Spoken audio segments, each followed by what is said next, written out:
What do you get if you want something that's not too expensive, is still nice to drive, and has loads of gear? What about a Kia Rio?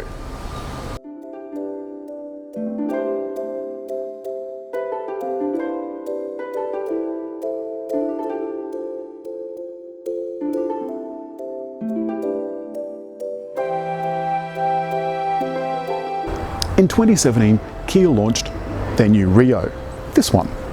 Since then, it's had a couple of updates. Towards the end of last year, it got a whole bunch of new stuff added, as well as a new engine and transmission. Some of the old models were deleted, replaced by a sport model.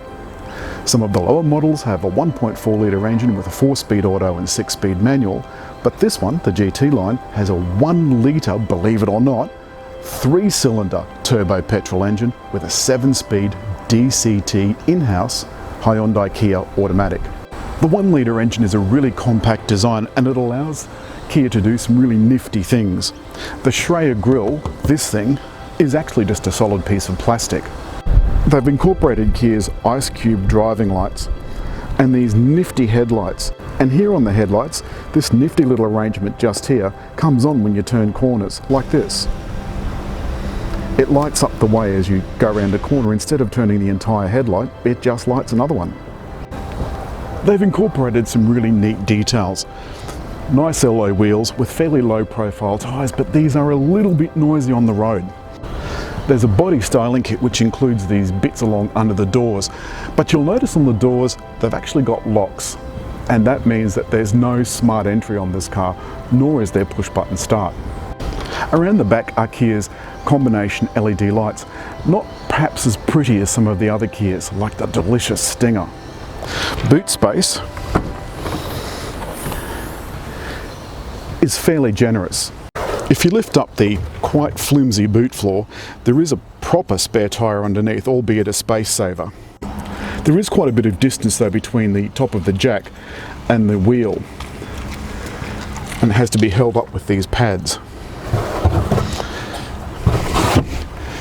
Seats go down in a 60-40 split. Leave the parcel shelf in place, it makes things a little bit quieter in the cabin.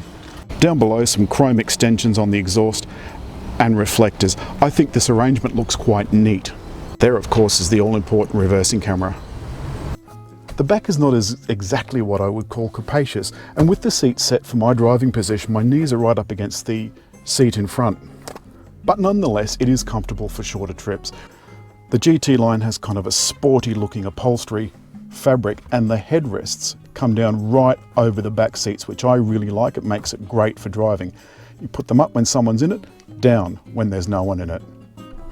The front is a much nicer place to be. Remember, this is just a city car. It's for doing short trips around town, karting a few friends or whatever. It's not an expensive car, so you can't expect expensive things. But one thing Kia is really good at is packaging. And the Koreans are very, very sensitive to feedback. So if they see something that they think buyers don't like, and they get feedback from journalists or from the buying public, they'll change it. Inside the cabin looks the business, but it still has cruise control, and all of these buttons are backlit. There's even voice control, which you can control Siri with. The center screen is a tablet style affair with a button that you can control any of your favorite functions from once they're programmed in. There's a neat carbon effect panel on the dash.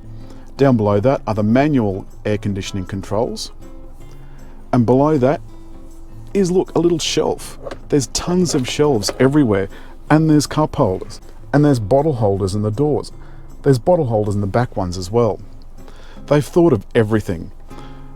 Again, the fabric on the seats looks quite smart, and I particularly like the inset at the top. But there's no point in having good packaging if the drive is rubbish. This drive is not rubbish. It takes a while to get used to a 1 litre engine. Kia says it's punchy, but I don't think I'd call it punchy, but it does feel quite nice. It has that 3-cylinder engine sound, which I kind of like. Sounds a little bit like a motorcycle. The low profile tyres are slightly noisier than I would like. Our obsession with thin smears of Vegemite on tyres does nothing for the ride quality. Nonetheless, the ride quality is still more than acceptable.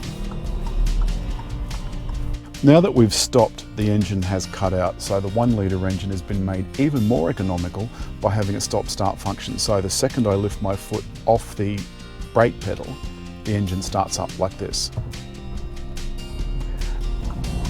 But most buyers of Rio will be doing exactly what I'm doing, and that is just driving at fairly low speeds in inner city streets.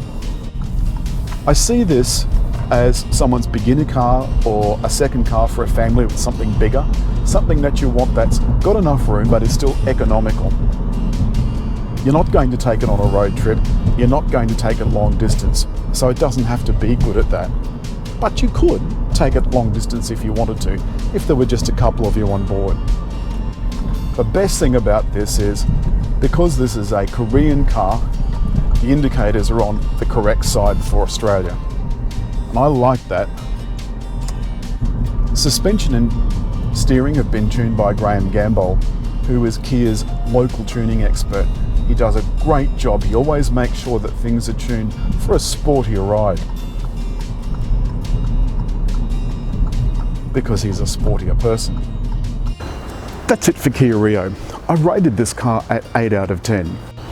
Don't forget, hit the button just there to subscribe.